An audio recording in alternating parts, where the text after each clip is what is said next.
안녕하세요. 뉴스와 사람들입니다. 기시다는 왜 온 것일까요? 김준영 전 국립외교원장은 중국의 1대1과 미국의 인도태평양 전략이 아시아에서 충돌하는 것을 지적하며 다음과 같이 발언했습니다.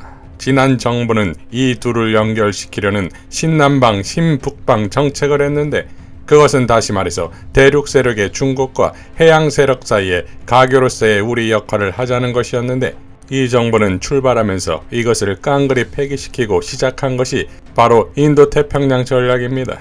인도태평양 전략이 우리나라 전략입니까? 아베가 만들었고 트럼프가 받아들였고 바이든이 계속하고 있는 미국의 전략입니다. 미국과 일본의 전략입니다. 한국판 인태 전략이라고 하는 것은 새빨간 거짓말입니다.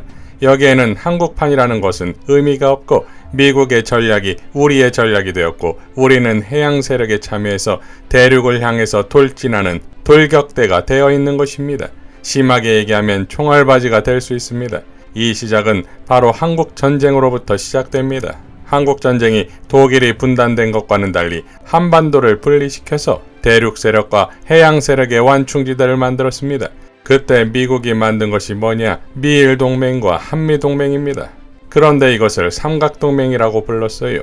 왜 출발부터 삼각이었을까요? 두 개의 변밖에 없는데 하나의 변은 실제로 존재하지 않았습니다. 미국이 일본의 전범 때문에 차마 저 변을 연결시키지 못했습니다.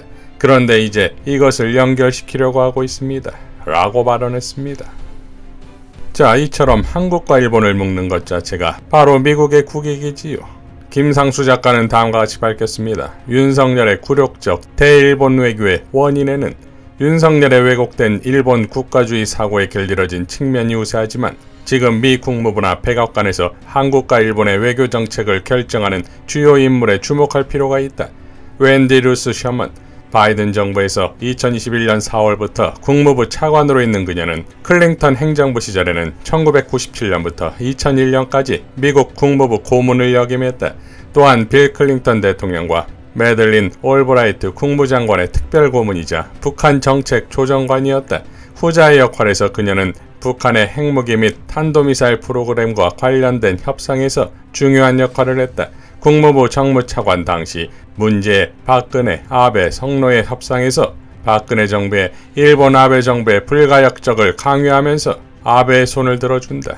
2020년 대선에서 승리한 조 바이든은 셔먼을 안토니 블링켄 국무장관 아래 국무부 차관으로 지명한다. 국가안보보좌관 제이큰 설리반이나 국무장관 안토니 블링켄은 미 외교 정책 전반을 관장하느라 한국과 일본의 문제는 국무차관 셔먼과 존 커비 미 백악관 국가안보회의 전략소통조정관에게 맡기다시피 하고 있다. 존 커비 미국 백악관 NSC 전략소통조정관은 지난 25일 한국기자단을 상대로 윤석열 바이든 회담 관련 브리핑을 한 뒤 질문을 안 받았지만 하고 싶은 말이 있다면서 일본과의 관계 개선을 보여준 윤 대통령의 지도력에 감사하다고 말했다. 커비 조정관은 윤 대통령의 노력이 한일 관계뿐만 아니라 지역 내에서 큰 개선과 변화를 가져오고 있다면서 한미일 3자 관계 강화를 바라는 조 바이든 미국 대통령의 열망에도 부합한 것이라고 말했다. 절대 다수 한국인이 윤석열의 굴욕적 매국 외교를 받아들일 수 없다는 비판 여론에도 불구하고 미국은 대통령 바이든이나 국무차관 셔먼, 존 커비 미국 백악관 NSC 전략소통조정관은 윤석열의 잘못된 대일 외교를 환영하고 지지한다는 입장이다. 2015년 박근혜 아베 성노의 협상을 밀어붙이고 압박한 현재 국무차관 셔먼은 이번 윤석열 정치검사 정부에서도 부당한 한일 협상을 한국에 협박했는데 마침 친일 매판 윤석열 김태호 등장이란 타이밍도 적절했다. 이번 윤석열 대일 외교는 결국 박근혜 때처럼 파탄으로 정리될 것으로 내다본다. 한국의 국민 절대 다수가 반대하는 대일 외교 결과란 제대로 성립될 리가 만무다 라고 밝혔습니다. 신장식 변호사 역시 교웅의 방미 당시 이렇게 밝혔었지요. 제가 주목한 일정은 하버드 대학에서 조지프 나이 석좌 교수와 토론하고 자유를 향한 새로운 여정이라는 연설을 한다는 4월 28일입니다. 조지프 나이는 그냥 교수가 아닙니다. 92년 클링턴 행정부의 국방부 국제안보 담당 차관보로 동아시아 정책을 주도했던 현실 정치인이기도 합니다. 그는 30년 전 이미 중국이 G2로 부상한 것을 차단하기 위해 일본과 한국을 미국의 하위 동맹으로 확실히 편입시켜서 대중국 봉쇄 전략을 실행함으로써 미국이 동아시아의 패권, 전 세계 단일 패권을 강화해야 한다는 전략, 소위 나이 이니셔티브를 주창했습니다. 라고 밝혔습니다.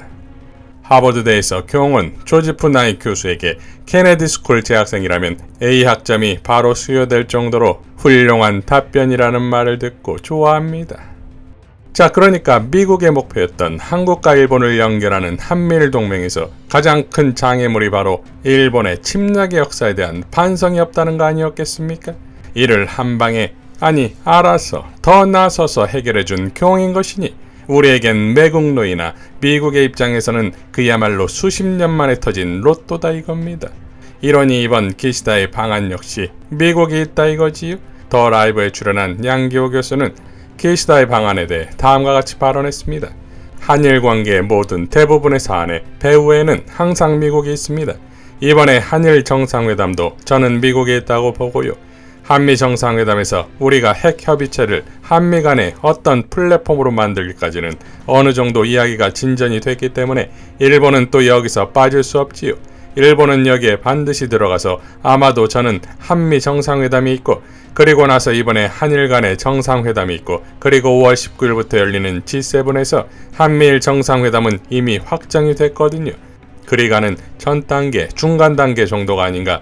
한미동맹, 미일동맹을 잇는 한일 준동맹 체제로 어떤 안보 협력의 체제가 일단 완성되는 게 아닌가 그런 생각도 해봅니다. 라고 밝혔습니다. 이재명 대표는 다음과 같이 밝혔습니다. 간도 쓸개도 다 내주고 뒤통수 맞는 굴욕 외교 다시는 반복되어서는 안 됩니다. 일본 기시다 총리가 우리나라를 방문합니다. 부디 윤석열 대통령께서는 대일 굴종 외교를 바로잡을 마지막 기회라 생각하고 국익을 챙기는 데 만전을 다해 주십시오. 셔틀 외교의 복원은 다행스러운 일이라 평가할 수 있지만 퍼주기에 대한 일본의 답방 자체가 외교의 목표가 될 순 없습니다. 국익을 지키지 못하는 셔틀 외교의 복원은 국력 낭비일 뿐입니다. 물 반컵을 건넸으면 나머지 반컵도 채워야지 다 마시고 빈컵 돌려주러 오는 방안이 되어선 안 된다는 것입니다. 지난 한일 정상회담에서 우리 정부는 일본의 전쟁 범죄에 면죄부를 주는 것은 물론 지소미아 정상화, WTO 재소철회 등 줄 수 있는 것을 모두 다 내주었습니다. 하지만 짝사랑 외교에 대한 일본의 대답은 역사 왜곡 교과서, 독도 영유권 주장, 야스쿠니 신사, 집단 참배였습니다. 다시 한번 말씀드립니다. 과거를 팔아 미래로 나갈 순 없습니다. 일본이 채워야 할 물의 반컵이 있다면 그것은 강제동원 관련한 역사적 책임을 분명히 인정하는 것입니다. 이번 정상회담에서 대법원 판결을 무시한 채 피해자 동의도 없이 밀어붙인 강제동원 해법을 원점에서 재검토해야 합니다.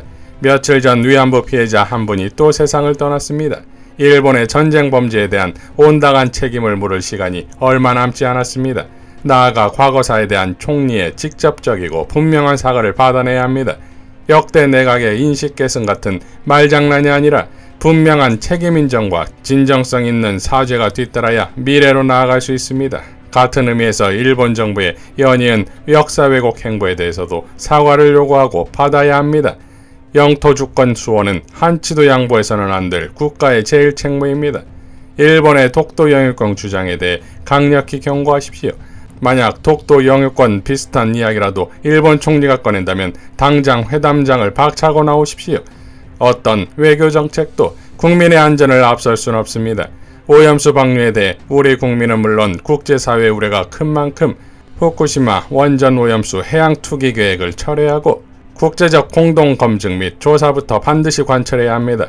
이런 선조치 없는 일본의 농수산물 수입 요구는 사전에 차단해야 마땅합니다.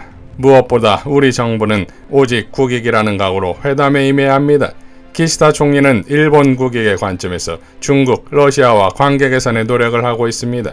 셔틀 외교 정상화를 기초로 한중일 정상회담을 정상화하는 등 우리 정부가 다자간 외교, 실용 외교를 통해 국익을 극대화할 계기를 만들어야 합니다. 부디 이번에는 또 뭘 퍼줄지 걱정부터 앞선다는 국민의 목소리에 귀를 기울이십시오. 국격을 훼손하는 호갱 외교, 더는 국민이 용납하지 않으실 것입니다. 라고 밝혔습니다. 자, 그러니까 전체 그림을 모두 꿰뚫는 이재명 대표에겐 과거사 문제에 대한 사과는 민족의 자존심일 뿐만 아니라 인류 보편적 인권의 문제일 뿐만 아니라 국제 정치적으로는 한일 관계, 나아가 동아시아에서의 미국도 컨트롤할 수 있는 한국의 주도권의 문제인 것이니 결코 미국에 놀아나줄 생각이 없다는 것 아니겠습니까? 이처럼 무지하고 무능한 정권의 대한민국은 이재명이라는 존재가 있는 것만으로도 희망적이지요. 그리고 이재명 등 뒤에 민주시민들이 진짜 희망인 이유가 있습니다. 김준영 전 국립외교원장은 또 이렇게 발언했지요. 한 가지 희망적인 사항을 말씀드리고자 합니다. 미국이 한국을 호구로 보다가 처음으로 긴장한 국면이 있습니다. 한국은 절대로 반미 정서가 생길 수 없다고 했었는데 언제부터 신경을 썼느냐? 바로 효순미선 사건 이후로입니다. 미국이 우리 국민의 움직임에 긴장하기 시작했습니다. 그리고 촛불을 미국에 긴장하면서 바라봤습니다. 최근에 이 정부가 중국에 대해서 한중 관계를 망칠 뻔했습니다. 중국이 대한국 정책을 재검토하기 시작했습니다. 한국에 대해서 강경책을 주장하는 반대편에서 뭐라고 얘기했냐면 중국도 한국을 하나로 보지 않기 시작했다. 뭐냐면 이 정부는 시민의 지지를 받지 않는 정부라는 결론이 나왔다는 겁니다. 미국과 중국도 한국을 하나로 보지 않습니다. 그래서 여러분들이 지금 하는 것이 우리 미래를 위해 중요한 투자라는 것을 저는 믿고 있습니다. 라고 발언했습니다. 자, 국제사회도 결론 났지요. 결국 대한민국 국민들이 공정권을 파면시킬 것이라는 말입니다. 이상 뉴스와 사람들이었습니다. 시청해주셔서 감사드립니다.